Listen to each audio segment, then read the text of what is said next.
and will not betray the trust you have in us under any circumstances. Let me take this opportunity to thank those who have continued to deploy their resources so that this platform look the way it is. Dazzling. Meanwhile, if you want to support our operations, this venture, you can reach us at chatnightafrica@gmail.com or simply call me. Bread and butter, kitchen table, and pocketbook issues will remain front and center of what we do on this platform. Thank you. My name is Divine Chamukom.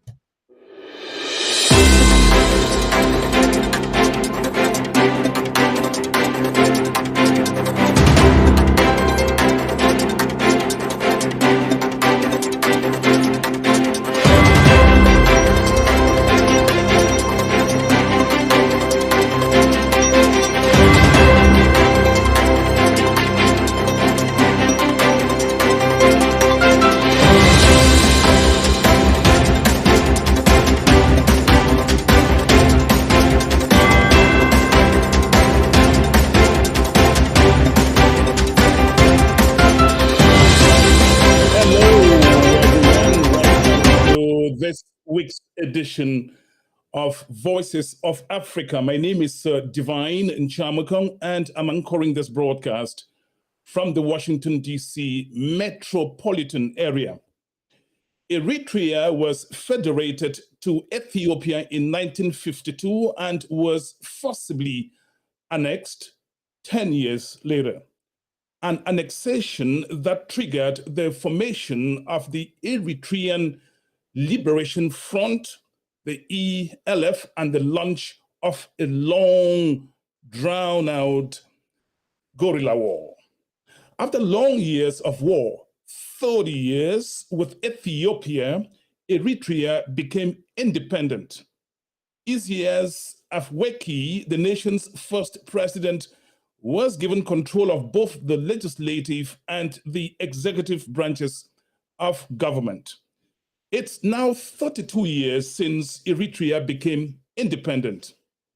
Has the leadership provided the kind of governance the Eritrean people hoped for? In other words, has the fruit kept the promise of the blossoming flowers? Ladies and gentlemen, you are about to watch a show that you talk about for a very long time. My guest on Voices of Africa is Mr. Awet Sehaye, head of the diplomacy department for the Global Yakil Eritrean Movement, an organization for human rights, freedom, justice, and democracy advocacy in Eritrea. Ladies and gentlemen, join me now in welcoming our august guest on the platform.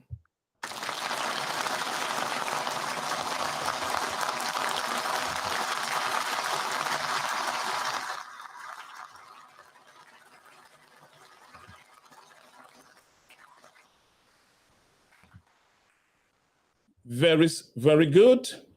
Welcome to this edition. Welcome to this edition of our broadcast, Voices of Africa. We are grateful that you accepted to take our invitation, sir. Absolutely. Hello, Vivian. So good to see you, and thank you so much for having me. Thank you for coming to speak to my audience on Chat Night Africa. The first question I have for you, sir, Eritrea fairly or unfairly was federated to Ethiopia. And during this time, did Ethiopia have any, or did Eritrea have any self-governing institutions?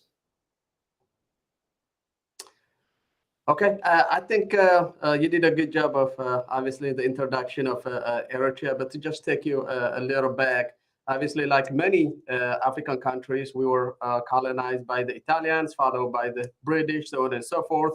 And after World War II, long after the Italians left the territory of Eritrea, and the world powers via UN, we were annexation of Eritrea to Ethiopia, and that's when our struggle started. But in terms of established institutions and what have you, we were under colonization, so it's hard to say. So when Eritrea was federated or appended to, because that's actually what it was, to Ethiopia, what was the status of Eritrea at the time? Did you have your own institutions? Was there parliament? Was it semi-independent or autonomous? What was it like? What was the status of Eritrea when it was appended to Ethiopia? It did. At that time, I mean, the world powers, they were doing what was convenient to them, obviously. But then again, under Ethiopia, we had our own parliament, so on and so forth. And then afterwards, with the leadership of the Ethiopian at the time, I mean, they specifically told us that they did not need the Eritrean people, but what they needed were the Eritrean resources, whether it's the land or the sea, so on and so forth. So what was the difference between when Eritrea was federated to Ethiopia and when Ethiopia annexed Eritrea? Well, the Eritrean people have always wanted to determine their own destination. And unfortunately, because like I said, because of the world powers by force, the annexation of Eritrea to Ethiopia was forced upon us. And that's the reason why actually we picked up our armed struggle. But the difference is obviously under Ethiopia, as basic as not being able to go ahead and learn with our own language, that in itself was a challenge. The things that we could do and not do as people was limited. And that is the reason why actually the Eritrean people picked up an arm and started our own struggle. War is often devastating. Women are raped, children don't go to school. When the Eritrea Liberation Front, when they took up arms against Ethiopia, were there people who disagreed, who said, no, why do we have to go to war? We can resolve this peacefully. Well, the majority obviously wanted to control our own destination. We wanted our own independence, but at the same token, you can't say there were people who opposed such move. But at the end of the day, the majority, overwhelmingly, the Eritrean people, after 30 years of struggle, we paid heavy price, meaning that we paid about 65,000 lives to get our independence. But and then, of course, at the end of the day, through the United Nations, through recognition and what have you, we held a referendum, and 99.8% of the Eritrean people chose to become an independent. Now, to answer your question, I think in terms of numbers, there was about 1,800 in the whole country, as well as outside of Eritrea, that opposed it. But compared to the 99.8%, that's not really much of a number. Could you, I mean, looking back and how many people died during the war, is it fair to say that people who believe in Pacific revolution have a point? Indeed, I think at the end of the day, people want to utilize their God-given talent, and that all starts with freedom. I think once you are free, once you have freedom, then you are able to go ahead and utilize your talents. But under occupation, under annexation of other groups or other countries, then such practice is not practical. I understand you say that a lot of people supported the struggle for independence, but I'm not saying you're not telling the truth. I'm trying to understand why then would you have civil wars? I mean, the armed groups, there were other armed groups, were there? There were, and like I stated earlier, the struggle started in 1961, and then, of course, way before that, our forefathers were determined, and they had actually started the fight. But the armed struggle itself started in 1961, And as the struggle continued, then different armed functions were not able to go ahead and work together. And in my own personal opinions, I think that's when individual desires and individual needs were put up front rather than the people's and the country's desire. At the end of the day, different groups split it from different groups. So you have the ALF that started it, and then within the ALF, another group was started, which is the EPLF. And then, unfortunately, the EPLF drove their own brothers and their own sisters by means of partnering with other groups outside of Eritrea. And at the end of the day, EPLF was who brought independence of Eritrea. But nevertheless, I mean, if it was not for ELF, I don't think EPLF would have been there in the first place. So, in my opinion, obviously the struggle started way before 1961. But even after 1961, everybody played key role in order to make EPLF succeed in the struggle. That's going to surprise people that there were breakaway groups, splinter groups. The front became fractured. It's going to surprise people, Mr. Sehaya, because you would think that the goal is to, or the goal then was to drive away the Ethiopians. So what should come in between them? I think personal needs, personal greeds, personal priorities. I think, and then of course you got ego that take over.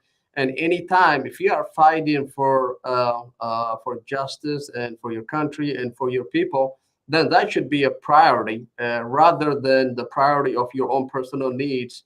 And I think that's what we ran into, in my opinion, in the struggle in Eritrea. And at the end of the day, I think what we have created is a monster, and I'm sure we'll get we'll come to that. That's right. Later on. Yeah, but split groups, I think they went ahead and put their own personal needs instead of the needs of the people. 30 years, Mr. Sehaya, is a long time to fight a guerrilla war. And during that time, obviously, the revolutionaries, they controlled territory. Tell me a little bit how people were treated in the controlled territories by the rebels. Well, the struggle for Eritrea, it all started from grassroots. I know earlier I said, we paid about 65,000 lives. And now these are, combat soldiers that we lost. But then again, in between, whether it's, mothers and fathers, people from the village, farmers, there were a lot of lives lost as a result of the war. So I say that to say that it was a grassroots movement. It was a people's movement. It was a determination as a result of a cause that undermined their, obviously, values, their freedom, so on and so forth.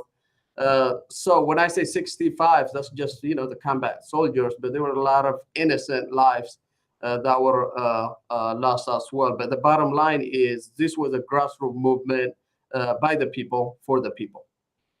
By the people, for the people. I would like to think that people bought the idea because, after all, who doesn't like the word independence?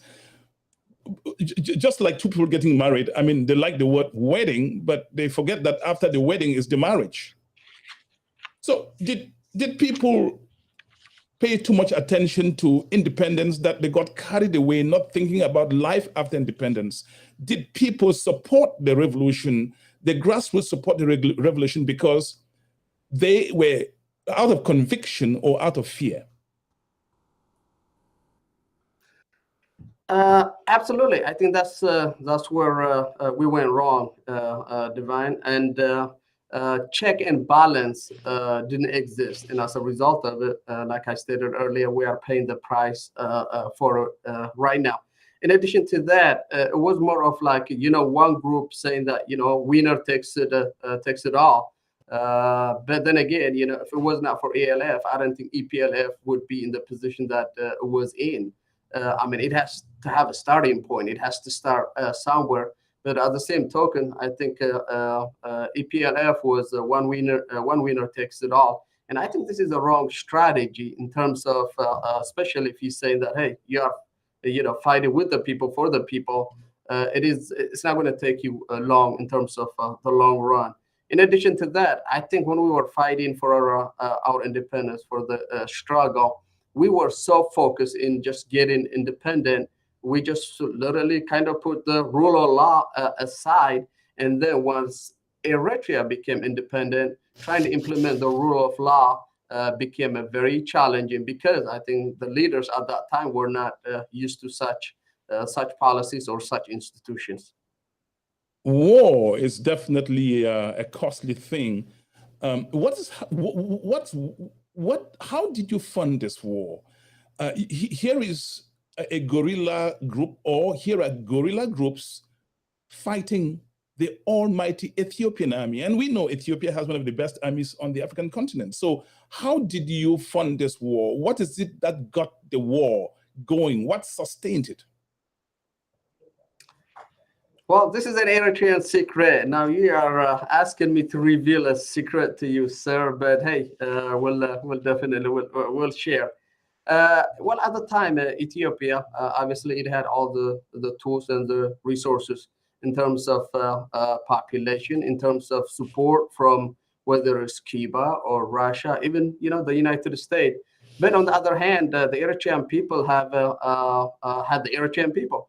I mean, we were determined to get our independence, and every man, every woman, every child, I mean, every living, breathing thing in Eritrea was determined to contribute what they can. And I think at the time, what the struggle, the institution itself did a good job was the Eritrean people inside Eritrea as well as in diaspora. They were very, very well mobilized. I'll give you an example. I think many younger generation at the time who gotten opportunities to pursue their higher education at higher institutions in the West, such as in Europe and United States. They literally put their education aside and they went to the battle, and then obviously fought for the people. So the determination and the mobilization was there, not only inside Eritrea, but in the diaspora as well.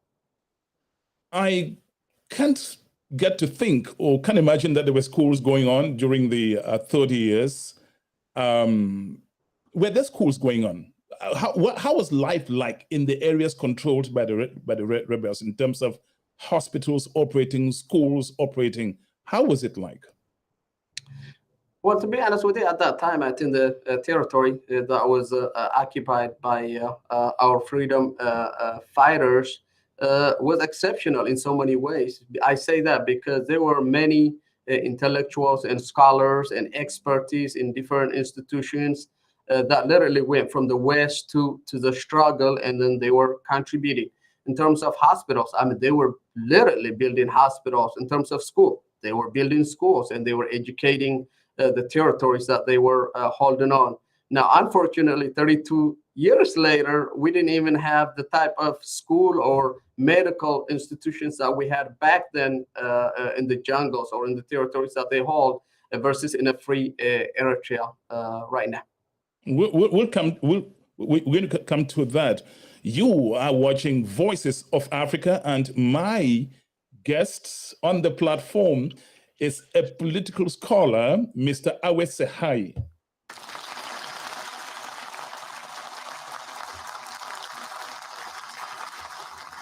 And right now, my phone line is open. If you'd like to call and ask him a question, dial the number 240-603-7367, 240-603-7367. I think it was a smart move that during the 30 years of the War of Independence, the war leaders, the struggle leaders did not think that students ought to not go to school until the struggle was over, because otherwise, how do you get to govern the country when you get independence? I think so. I mean, that was very foresighted on their part. Yeah, but also, I mean, I think there was a lot of pressure. Those that were fighting in the field were, well, those who are on the West pursuing their education by all measures, it's not fair. Here we are obviously fighting for the freedom of our country, but then again, those individuals are educating themselves and bettering themselves and their families in the West. So there was that sense of guiltiness, I think, even from the ones that were obviously on the West educating or pursuing their education. But at the end of the day, they knew it was going to take everybody. When I say everybody, I'm talking about everybody to contribute what they can for the success of the independence of Eritrea. If you look around Africa, it's not been the best of stories when you consider rebel movements turned government. What during the war prepared the rebels? And I'm using because how you call who depends on where you are. Some people are freedom fighters, some will call them rebels. I'm sure that those who were fighting in the bushes were called rebels by the Ethiopians, but those fighting didn't call themselves rebels, they were freedom fighters. So how did the freedom fighters prepare themselves for an eventual power control? I mean, they come to, what were they? Were they preparing themselves what they should do when they get power? Or it was just about, let's kick these guys out and then worry about the rest later? I think it was more of like the second option. I think everybody was focused in just getting our independence from Ethiopia. But that if question was never answered while we were in the field. And as a result of it, we are paying the price for it. For example, I think once they are on the field, really, there was not a family that they had to care for. In addition to that, it was more of like, just a military wing. But once you have a free country, then there is a lot of institutions that obviously not only do you have to establish, but you have to go ahead and meet according to the needs of your people. So once you have a free country, there is obviously the Ministry of Finance, the Ministry of Industry, the Ministry of Information. But once you are in the field, I think there is just one ministry, which is the Ministry of Military or Defense Force. So once they free Eritrea, I think it was a struggle. There were some ego challenge, and then in addition to that, of course, experience was not there. As a result of it, instead of establishing institutions right away, what has happened is the individuals that were leading the struggle kind of took over, and they did not give a lot of space to the civilians, to the educated ones, to the ones that could take the country to the next level, meaning from military to civil. You seem to take the question out of my mouth before I even ask it. I was going to ask you, Mr. Sehaye, if that war were started today, what should be done different?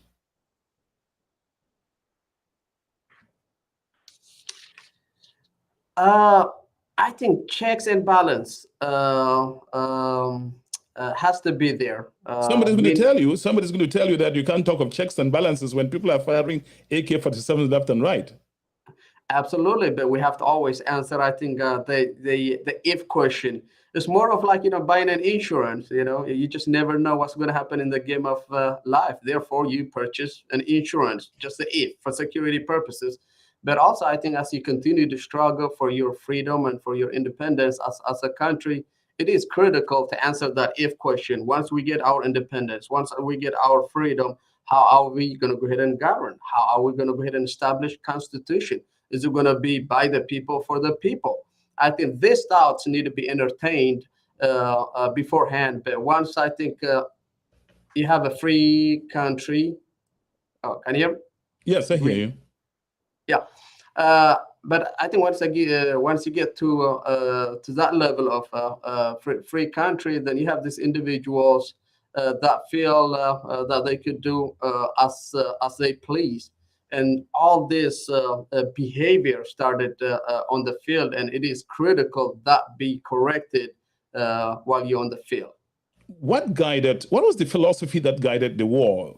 The end justifies the means, or the means justifying the end? Well, it's that resistance to your independence. And the reason why I ask you this question is because there are people who believe that, well, okay, if we just crush anybody who is in your path, it doesn't matter. When we get there, we worry about other things later. Were the fighters ever worried about committing war crimes? Because we've seen this happen in different places across Africa. It is. And like I was saying earlier, though, I think what's missing once you are pursuing such struggle, the rule of law is non-existence. Whoever, for example, anyone who has a different opinion, a different judgment, a different look than you, then all of a sudden they are considered to be the enemy. Therefore, the solution becomes a barrel or a gun. And by any means, this is not acceptable.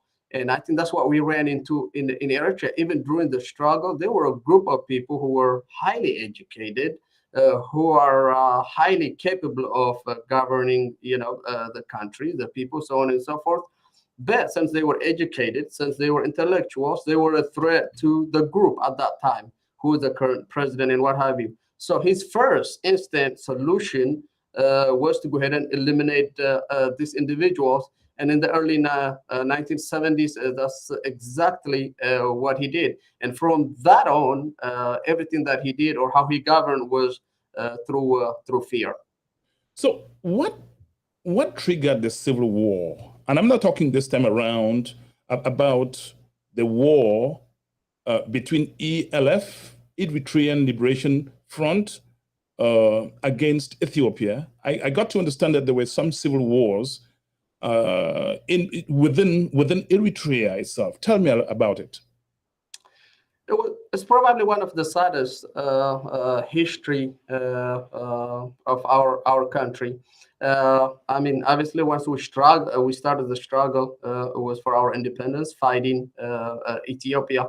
But in the mix of all that, you had the ELF that started the struggle. And then within the ELF, a different function started, which is the EPLF.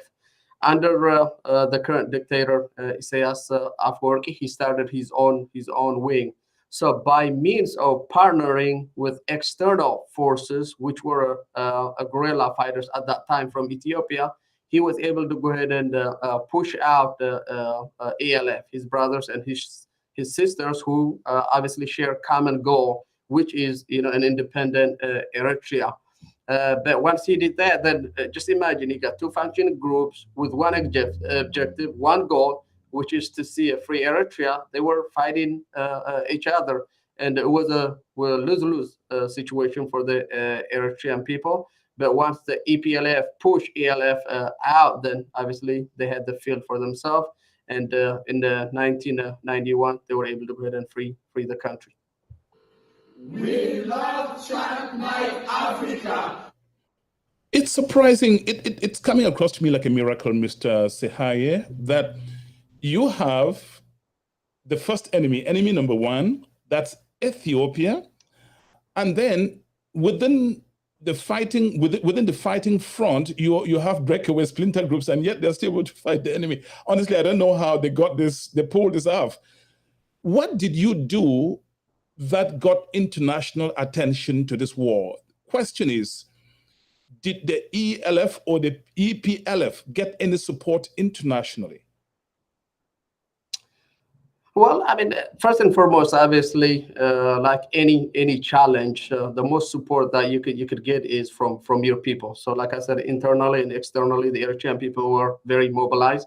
But then again, also the Eritrean struggle did a good job of obviously working through network to some Middle Eastern countries that sympathize with our struggle, including in Europe. There were some countries that sympathized with our cause, and as a result of the hard work of the fighters or the Eritrean people, we were able to go ahead and bring those sympathizers to our side. But when you pursue such fight, it's almost impossible to do it alone, because we are part of the globe, and the globalization is one.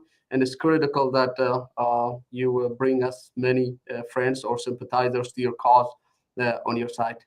The truth is, in international relations, it's said you don't have friends, you have interests. So what were your friends? The friends of the fighting groups, the Eritrean movement of rebel groups. and I use the word rebel in quotes, what were the international or the other countries hoping to benefit by getting involved? Because this is a country that's fighting to break away, but there's a sovereign country called Ethiopia. One would think that they should rally on the side of Ethiopia. What were they to gain from Eritrea, sir? No, good question. I mean, for a long time, we didn't get much of support. Like you stated earlier, I think there's something called national interest, and that's norm. You can expect other countries or other people to work outside of their national interest. So when it comes to Eritrea, what exactly was their interest is your question, if I understood it right. With smaller population, with smaller resources versus our enemy that we were fighting, Ethiopia. But at the end of the day, every single Eritrean understood that we were to control our destination. So whenever the war starts shifting to the favor of Eritrea, I think that's when everybody start jumping on board because there was not much of an option. The Eritrean people were determined to go ahead and win this battle. And once we won the battle, then it was what it was. And that takes me to the next question. Yeah. Did you beat Ethiopia in the battlefield or on the diplomatic front? No, we beat Ethiopia on the battlefield. I mean, that's history. That's part of history. It speaks right. for I itself. get that. We did defeat Ethiopia. Yes. And tell me a little bit how it happened. At some point, they threw down their AK-47 and said, wave the white flag. We're going home. This thing is not worth fighting for. Tell me, how did it end? How did the war, how did the guns stop talking in the battlefield? No, there is that saying. It's not about quantity. It's about quality. I think the Eritrean people, even with smaller population, like I said, we were determined. We were not afraid to die. Like they say, it's not fighting. the dog. Like they say, it's not the dog in the fight, but the fight in the dog. There you go. Here you go. I'll tell you without exaggeration, I think every Eritrean family have lost a loved one. I mean, there were mothers and fathers that were willingly sending their children to the battlefield because they understood the final destination of independent Eritrea. On the other hand, the Ethiopian army, obviously they had the quantity, but these were individuals that were forced to fight. So I think that in itself speaks for itself. One has to ask himself, what really was going on in the head of the Ethiopian leader? Who was in power at the time, sir? Well, Mangistu Haile Mariam, I mean, you had an Ethiopian guerrilla fighters from the Tigray region, obviously, that have picked up an arm. And then, of course, you got Eritrea that have picked up an arm for our own cause. So he was getting hit for on all fronts. But then again, he was getting a lot of resources, a lot of help, whether it's from Russia or United States or Cuba, so on and so forth. But at the end of the day, I think he understood these people were determined. It's quantity over quality. He had done everything that he can to eliminate not only the Eritrean fighters, but really the Eritrean people. I say that because indiscriminately, he was dropping bombs on the civilians in Eritrea. And I think what that did was kind of uplifted the Eritrean people. Hey, you know what? We can't be alone. This is going to be a hard and a long battle. And everyone in Eritrea did their part and fought to the end. And of course, history speaks for itself at the end. I want to thank all the people of Eritrea who are watching the show. I see a lot of them online watching, both on the internet, YouTube, Facebook.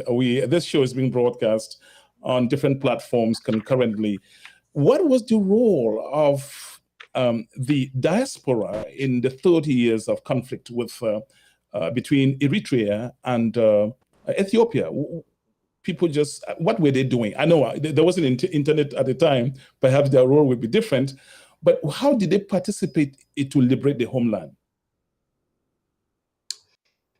Well, I mean, the cause was greater than individual needs. So we knew we needed the Eritrean diaspora to do its part in order to go ahead and bring this struggle to a success. I'll give you an example from country to country. For example, in Italy, on a annually basis, there were festivals held, and these festivals managed to go ahead and get all Eritreans under one umbrella. And from the field, they were able to go ahead and communicate to this group of Eritreans, not to only give them an update what was happening on the field, but in addition to that, they were coming out with strategies how we could go ahead and get the diaspora Eritreans to contribute to the field, whether it's doing a fundraiser, whether it's raising money, whether it's raising materials for the fighters. The Eritrean diaspora was extremely engaged. In addition to that, the Eritrean intellectuals who were living in diaspora managed to go ahead and connect with different institutions, whether it's at the UN level or at the State Department, so on and so forth. The war is fought for 30 long years. Ethiopia is beaten in the battlefield. Why a referendum? And who organized it? Okay, so once the battle was won, which started in 1961 and ended in 1991. So from 1991, there was an institution set up within Eritrea that strictly mobilized in terms of our referendum, and that was held in 1993. So within the Eritrean government, there was a branch of an institution that mobilized such. And what's the beauty of this is not only were the Eritreans able to go ahead and voice their referendum not only inside Eritrea, but even outside of Eritrea. For example, there were Eritreans who lived in Ethiopia, and also those citizens, Eritrean in Ethiopia, were able to go ahead and actually vote. So there was an institution to just answer your question. What was the attitude of Ethiopia to the organization or to the talk of even organizing a referendum? Did they object to it? Did they say no way? What was it like in Ethiopia? How did they respond? Well, this question here is even, I'll try to be as diplomatic as I can, but it's even hard to go around it. But I mean, they were beaten, they were defeated on the battlefield, so I don't think they had much of a choice. So obviously, if they were to go ahead and oppose Eritrean independence, that means the 30-year struggle was going to continue. And obviously, where they would bring the manpower or the resources to continue to fight, the Eritreans would have been a struggle, and I don't think it would have been a good choice. So the right thing to do for them was to go ahead and recognize Eritreans' request for independent country or state, and they did just that. As a result of it, in 1993, with the 99.8% vote, we became independent. I can imagine. I mean, let's say a river separates independence from the war just ending. I can imagine lots of people jostling for power. This one wants to be Minister of Defense. This one wants to be Minister of Finance. Africans love Minister of Finance a lot. Tell me a little bit. Were there people struggling, jostling for positions, power fighting, infighting within the ranks of the liberators? And I'm talking about on the dawn of independence. Absolutely. I think at that time, starting with myself at a very young age to the elderly Eritreans, those freedom fighters were considered to be our heroes. Now, I'll tell you one of the mistakes that they made, in my opinion, was I think once they free Eritrea, all of a sudden they start obviously distinguishing or differentiating themselves from the regular civilians. An example. What do you mean by that? Say it again. What do you mean by that? Okay. They started this campaign where they, whether it's an ego issue, whether it's, hey, we are the one who fought for the country and who brought this freedom to you. We deserve more Yeah, we fought for this thing, and it's time we get our payback. Exactly. That's right. So, That's the African. there you go. And it's unfortunate. So an example of this is, for example, there were civilians that were working at different institutions under the Ethiopian occupation. And all of a sudden, what the freedom fighters start doing was they start taking out those individuals out, and then they start taking, obviously, their positions and things of that nature. So all of a sudden, this rift started. And obviously, there is different ways of rewarding the freedom fighters. But I think just coming into the country and then just taking away jobs and opportunities from your own citizen is not the way to go. And I think that kind of started the rift, unfortunately. You are watching Voices of Africa. My name is Divine Chamokong. I'm anchoring this broadcast from Washington, D.C. metropolitan area. My guest today on the show is Eritrean political scholar Awet Sehai. And if you want to call him and ask him a question, the number is 240-603-7367. 240-603-7367. You will be live on Chat Night Africa, and the broadcast is Voices of Africa. Now, independence is won. After the referendum goes well, independence is won. What's life like under President Isaias Afwerki? Remember at the start, I asked you the question, or I raised the question, have the fruits kept the promise of the blossoming flowers? What was promised before independence that people were dying for? Yes, they got the independence. How is life today like under the first president who's been there for 32 years? That's another story. We'll get to that. Very good question. I knew that question was going to come, so I don't forget. It's impossible to go ahead and write them all, but I went ahead and wrote a few. Unfortunately, I think what our people paid the price for didn't materialize. We are a free country, but unfortunately, we are not a free people. I say that because Eritrea gained independence in 1993, and it's ruled by one ruthless dictator called Isaias Afwerki. It's the same guy who obviously led the guerrilla struggle. In addition to that, Eritrea has only one political party, which is the People's Front for Democracy and Justice, PFDJ. In addition to that, the Eritrean regime or government has committed all kind of gross human rights in the last 32 years or so. In Eritrea, unfortunately, since we have won our independence, there was never, and I repeat this, we haven't had any election, zero election in Eritrea. In addition to that, Eritrea doesn't have any constitution. In other words, Eritrea doesn't govern by the rule of law. Furthermore, Eritrea has no independent press. Earlier, we talked about the need to create institutions, not create individuals. And unfortunately, I think the Eritrean struggle did create an individual call, in this case, Isaias Afwerki. Eritrea has no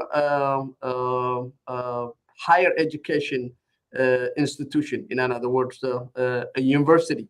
We do not have one single credential university in Eritrea. In fact, under Ethiopia's occupation, we had one university called the University of Asmara, and our current dictator, by design, purposely to meet his own needs, went ahead and closed that one credential university. Furthermore, Eritrea is known as the North Korea of Africa, and I don't think I need to go any farther or I need to give any explanation on that. But unfortunately, like I stated earlier, we do have a free country, but we do not have free people. Somebody must be saying in Ethiopia, that serves you right. You want independence? Good luck with your independence. I'm sure that's what they must be saying in Ethiopia. Anyway, but the question I want to ask you, sir, is how did President Afwerki slide into tyranny? Because that's what it is. You send away one tyrant. At least you were chasing away the Ethiopians because in your eyes they were tyrants. You send away one tyrant, and then bring in another one. It's like you chase away the lion, and the hyena comes in. How did it happen? How did he get here?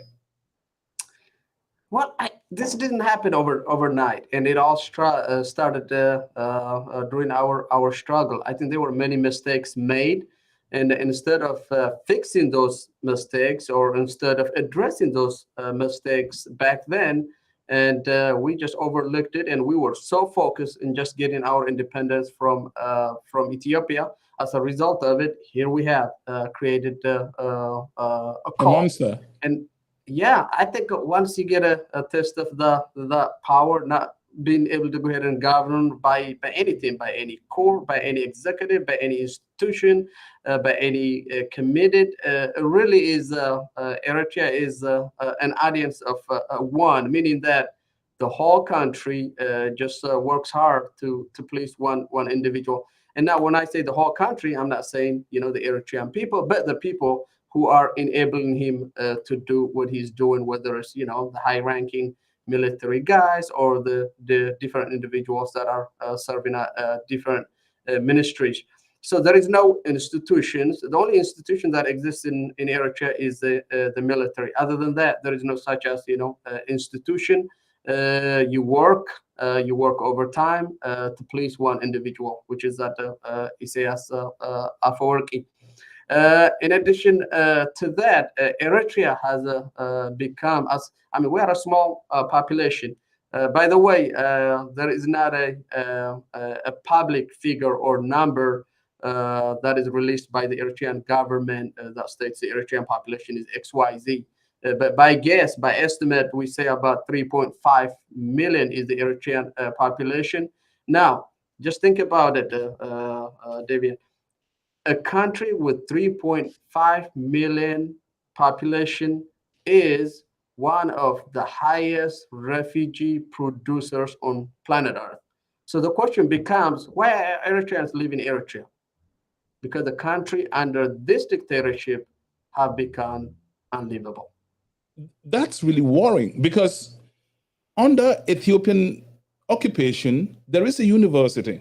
At least you can argue that, or it can be argued in Addis that, yes, they occupied your territory, but they cared about your education. Now, the Liberator turned Tyrant doesn't care about your education. Mr. Awesehaye, I have to say, it comes across to me like going from frying pan to fire. It really is. I think, to be frank, even there is, some Eritreans who actually look back and appreciate under the Ethiopian occupation for a simple reason that at least people have the rights to move around. Now, but with this dictatorship, with this regime in Eritrea, obviously everything is by force, everything is by fear. They know everybody's move, so it makes it that much harder even for people to live just a standard life. It's unfortunate. When I look around Africa, I'm from Cameroon, and if you look at the life that government ministers live, it's unbelievable. Now, I have been told that in Eritrea, it doesn't matter if you're a government minister, you don't have those privileges. Shouldn't you give Mr. Afwerki that? Well, I respectfully disagree. And I think dictators come in all shapes of form. I think in our case, he's not an individual that likes to show. Look at me. He's not, the look at me type of guy. But underneath, you got to understand, he controls all the resources of the country. So where are these resources going? We need to know. Secondly, Eritrea doesn't have a budget that we know of.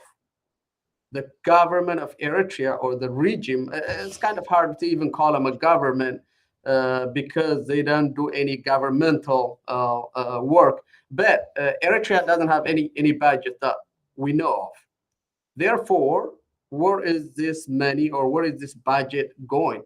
We sincerely think it's going to his pocket and to his enablers, so on and so forth. Eritrea is full of resources, from the gold mine to zinc, so on and so forth. There is companies, whether it's from Australia to China to Canada, that actually partner with the Eritrean regime in exploring these resources. Now, it is unfortunate the Eritrean people are not beneficiary of these resources. All this income that's been generated from such resources, what is it going? We don't know. Do we speculate it is going to his pocket? You bet. But the question is, I have had friends from Eritrea who tell me that this guy doesn't wear the suits that you and I are wearing now. He has probably 1 or 2 pairs of shoes. So where would he be keeping the money? Well, that's the ministers are not living in plush houses; they're not driving plush cars. So plush cars. So where is, if he's stealing the money, where is he using it on? Well, it is a very secretive regime. And now those Eritrean friends that you just mentioned was trying to convey to you the fact that the Eritrean dictator doesn't own houses, doesn't wear nice shoes, nice dress, so on and so forth. I mean, he does that by purpose, for propaganda purposes, stating that, hey, you know what? I'm poor, just like the Eritrean people, or like the people. This is a propaganda or message that actually a technique that he's utilizing for public consumption. But when we specifically said there are investors in the mine, zinc, so on and so forth in the country, from different countries of the world, where is that money going? It's going to his pocket. Now, where is he stashing it? Only God knows. It is very secretive regime. He's a very secretive individual. But sooner or later, I'm sure it will come out. And it is our hope that money, those resources will be found and be utilized upon the Eritrean people. We love Chat Night Africa. Keep watching Chat Night Africa. And my name is Divine Nchamakong. My guest on the show is Mr. Awet Sehai. If you're watching this show, wherever you are, thank you so much. I see lots of friends from Eritrea watching this show. I want to tell you that I'm a friend of Eritreans. By the way, that's how I got to bringing Mr. Awet Sehai on the show. You can watch this show on the internet, www.chatnightafrica.net. You see scrolling below the screen. You can watch it on YouTube. Here you are on YouTube, on Facebook. So we are on different platforms. It's serving the African continent. And I have to thank you, Mr. Sehai. When I invited you to this platform, you did not even blink to accept my invitation. I truly appreciate you. It was a Nigerian social critic who said, Africans socialize, but Africans don't network as much. Mm-hmm. Thank you so much again. And share this video, this broadcast. You're free to share it, send it to all the groups you want to. You are head of diplomacy for the organization I introduced. What is the purpose of your organization? What does your organization want to see accomplished in Eritrea?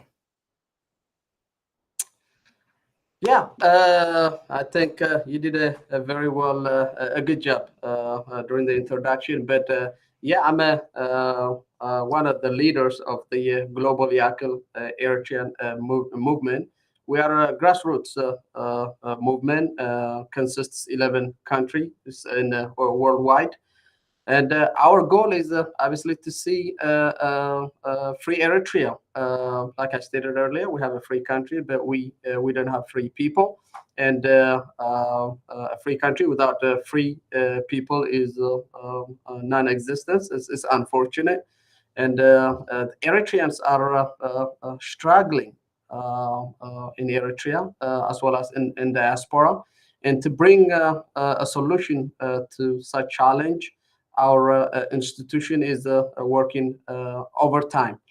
So from human rights abuse to establishing institutions where the Eritrean people be governed by a leadership that they chose or they choose.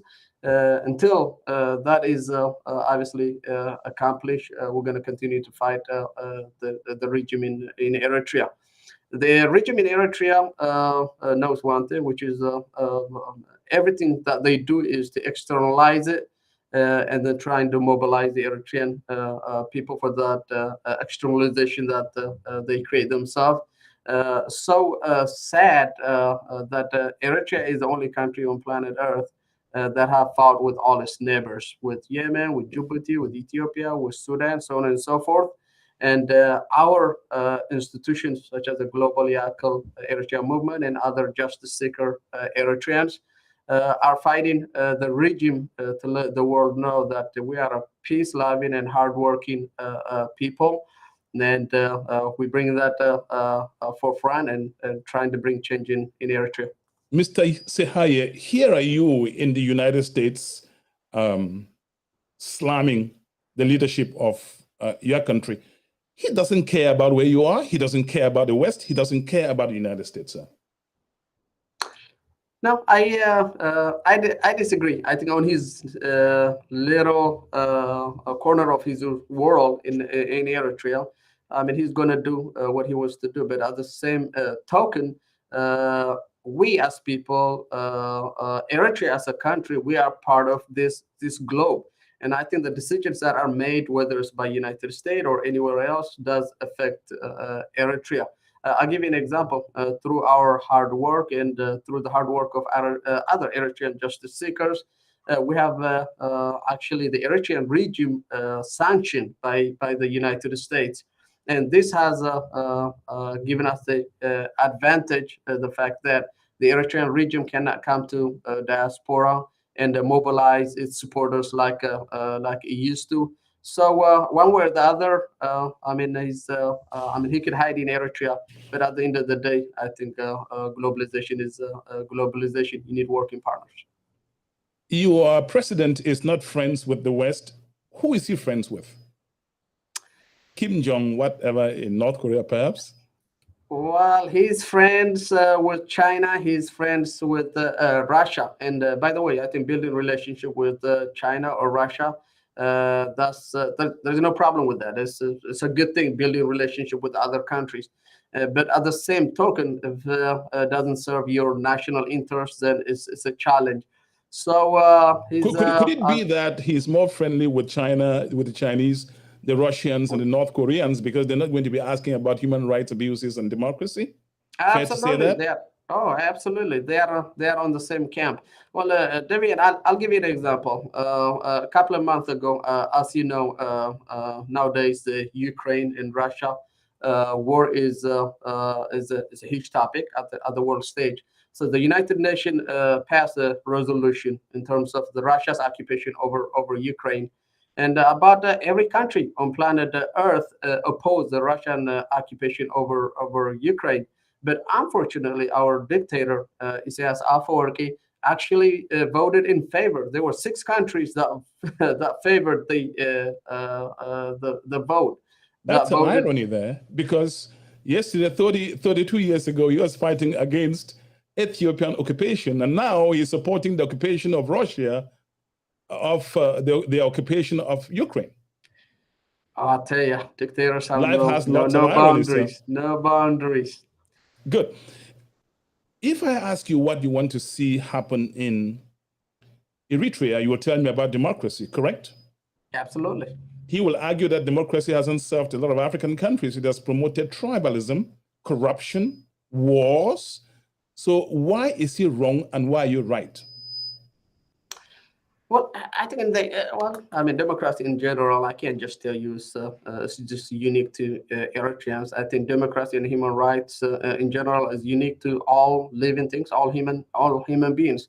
But I think in so many cases, also the Eritrean case is special because, like I said, we waged a 30 years war, and there is not a single Eritrean family that was not affected by this war. And the reason why they are affected is because they had a cause. They want to obviously independent country. They want to garner their freedom, so on and so forth. And we have not gotten that. He has not delivered on what he promised. And until that promise is fulfilled, we're going to continue our struggle.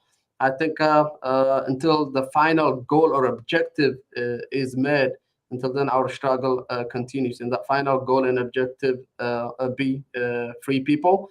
I think every human being on planet Earth, including Eritreans, we have our own God-given talents. In order to fulfill those God-given talents, then obviously the opportunities need to be given. And under this regime and under this dictatorship, unfortunately, those opportunities have been diminished. And until we get those, obviously, we're going to continue to fight to be the voice of our voiceless people. When he led the War of Liberation for 30 years, he promised a new deal, and now you're having a raw deal. If you were, again, at the beginning of the revolution, what would you guide against? I think how would you be different if you led a revolution? Put yourself 30 years back. How would you be different from Mr. Afwerki? Well, like I stated earlier, I think during our struggle we had one focus, and that focus was to get independent.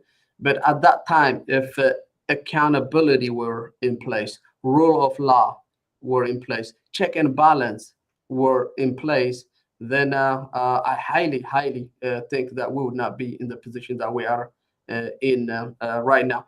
I think balance is the key terminology when you are struggling for such a cause. Because if you are struggling for your independence, and then if you're not thinking what if or what's going to happen after independence, then it becomes shortcoming, and you end up like where we have ended up, meaning as Eritreans. I have several times said on this show that lots of people are watching from Eritrea, some back home, some here in the United States, the world over. I thank all of you so much. The only reason I haven't recognized you on the program is because that's individual, because first of all, you are many of you. And then I'm not sure I'll pronounce your names correctly. That's why I'm avoiding that. There are people currently in Cameroon, in Anglophone Cameroon, fighting to cut off from the central government in Yaoundé, led by Paul Biya the last 40 years. There are people all over Africa fighting for the same thing. I mean, they want to cut off, rightly or wrongly. I'm not taking sides here. But what would you tell them so that they don't end up moving or going from frying pan to fire? Well, learn from our mistake, meaning the Eritrean cause. And I think one of the reasons, I know you were mentioning earlier, whenever you reached out to me, that I didn't hesitate to come and join you, is I think we Africans need to go ahead and continue to network and build relationships and share our experience. And the struggle of the Eritrean experience is that such as Southern Cameroons could learn from as you guys pursue for your independence. Somewhere in Biwaya right now, there is a young lady that is talented and has a desire to become a nurse, and that opportunity needs to be given to her. Somewhere in Biwaya right now, there is a young man that wants to become a doctor, and that opportunity needs to be given to that individual to become a doctor. Because ultimately, if these individuals, once obviously utilize their talents and become an expert of whatever field they are going to come back and serve their people. But as you guys continue to struggle, and I keep on emphasizing on the check and balance, but I think the key to your success, or should have been to our success, is to have the check and balance. Whenever you see something that's not going well, that's wrong, and immediately what should be done is be corrected. That way, later on in life, it doesn't become the biggest elephant in the room. The last question I'm going to ask you on the show, Mr. Awet Sehaye, is the debate has been ongoing in Africa, across Africa, whether democracy is necessarily the route to prosperity. And those who argue against it say the United Arab Emirates is not developed by a Democrat. Indeed, that seems to give a lot of ammunition to your president. Indeed, I think we all could go ahead and define it to meet our own agendas or goals, so on and so forth. But I think being able to just be free, to be governed by the individuals that you put in leadership, all it takes is to just be a human being. I think some of the challenges that we are having in not only in Eritrea but in Africa as a whole is. Now, I think we are building individuals instead of building institutions. An example of this is, Devian, if you are at a certain position, obviously you should be utilized your talent on that position, but also part of your responsibility should be to go ahead and build somebody not only to your standard, but that could even do a better job than you or your standard. So this type of work chain needs to be practiced in our country, in our continent. But our focus should be in building institutions instead of building individuals. UI leader, before I ask you to address the so many people, Eritreans who are watching this show, I can see them online. I'd like to inform those who are coming to this platform for the first time that on this platform, we have 3 programs: Family Matters, we have Healthline, and then we have what we are watching now, Voices of Africa. Please, if you're on YouTube, hit the subscribe button. That way, and you hit the notification bell. That way, once we bring our shows to you, you will be alerted. Mr. Awet Sehaye, before we say goodbye to each other, and this is not the last time you're coming on Chat Night Africa, Voices of Africa on Chat Night Africa. What's the word you have for your people in the United States, across the world, and those back home under such tyranny, the least expected from somebody who at the beginning presented himself as a liberator?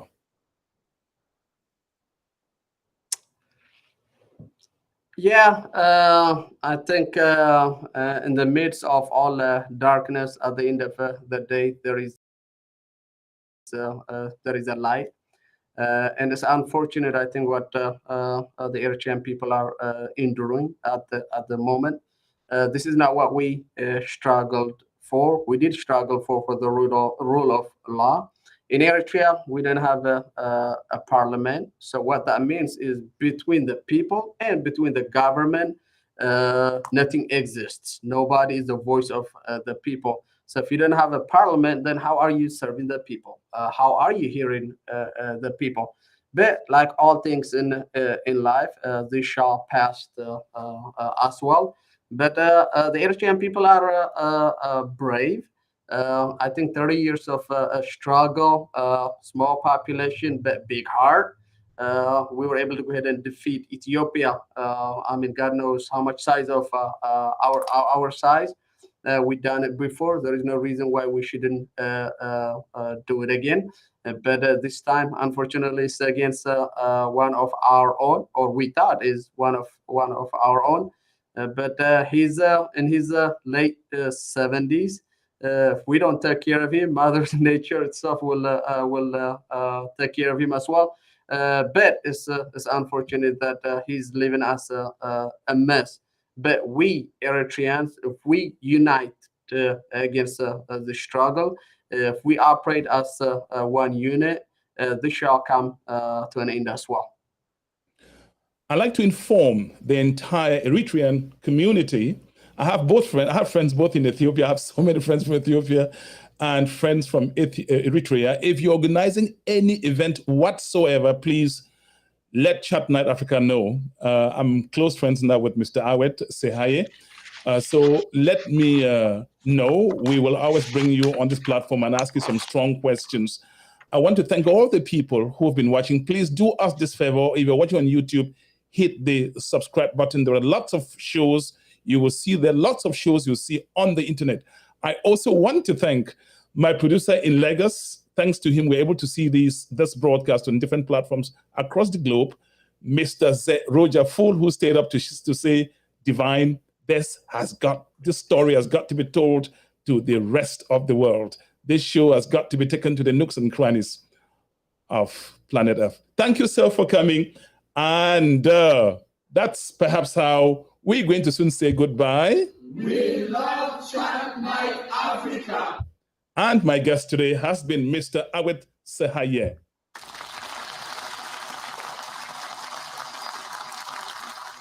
I have to tell you, Mr. Sehaye, that you are like a walking encyclopedia.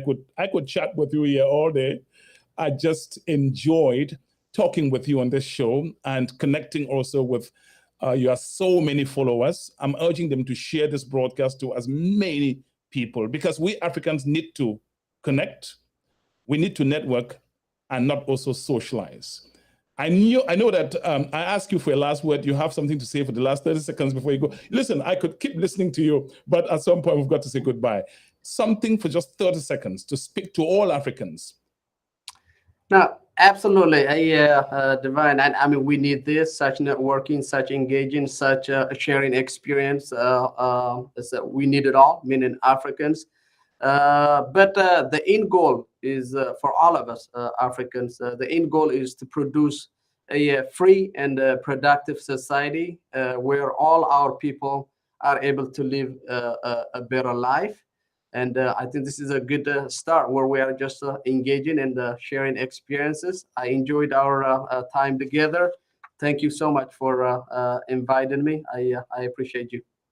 And before I let all of you go, I got a beautiful video for you. Please watch this.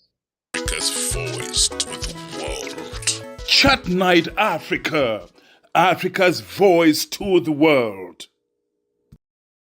You will always be at the center of what we do at Chat Night Africa. That is why we have 3 programs running on the platform: Family Matters, Voices of Africa, and Healthline. Unfortunately, Facebook is not inclined to ours publish the topics we carry and how we choose to discuss them. I'm therefore asking you to run to YouTube or the internet, www.chatnightafrica.net. Once our shows hit the airwaves, there you will watch the shows uninterrupted. We fiercely believe in the independence of journalism and will not betray the trust you have in us under any circumstances. Let me take this opportunity to thank those who have continued to deploy their resources so that this platform look the way it is. Dazzling. Meanwhile, if you want to support our operations, this venture, you can reach us at chatnightafrica@gmail.com or simply call me. Bread and butter, kitchen table, and pocketbook issues will remain front and center of what we do on this platform. Thank you. My name is Divine Chamukon.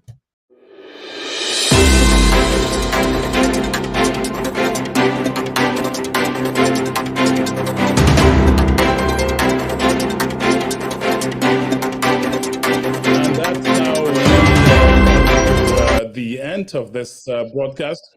I want to thank all of you who have been watching. Again, share this broadcast. Hit the subscribe button on YouTube. I will see you again on this platform for yet another another effervescent show. Thank you so much. And that has been Tonight, Africa's broadcast voice. I'm coming back. I'm coming back. I'm coming. Coming to get down. I'm coming. I'm coming. Coming to dance. To dance. We're gonna dance. We're gonna dance. We're gonna get down. We're gonna get down. We're gonna party. Party hardy. We're gonna boogie, boogie woogie, and when we jam, it's out of sight. This song right here, it's dynamite. I'm ready, I'm coming back.